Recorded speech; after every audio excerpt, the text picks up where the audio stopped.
আসসালামু আলাইকুম। স্বাগতম আপনাকে লেবাননের আরও একটি পর্যটক স্থান দেখার জন্য। আজকে এই ব্লগের মাধ্যমে আপনাকে দেখানো হবে পাহাড়ের বুকের ঝর্ণা।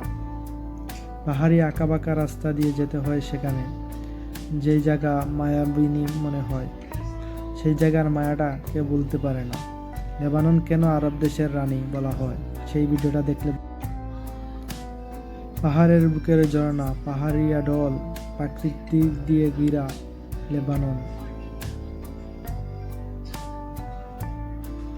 কেন বিশ্বের বিভিন্ন প্রান্ত থেকে মানুষ ছুটে আসে এদেশে, এই ভিডিওটা দেখলে বুঝতে পারবেন।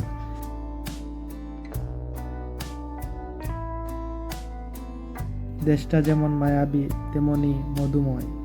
সেই দেশে আসলে কারো মন চায় না ফিরে যেতে। এর জন্যই বলা হয় আরবের রানী লেবানন।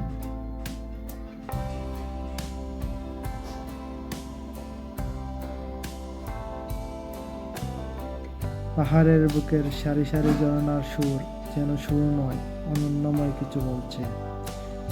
আরো ফিরে এসো আমার বুকে, উপভোগ করো আমাকে। আজকের এই ব্লগ এখানেই শেষ করছি, আর দেখা হবে অন্য কোনো ব্লগে। আসসালামু আলাইকুম।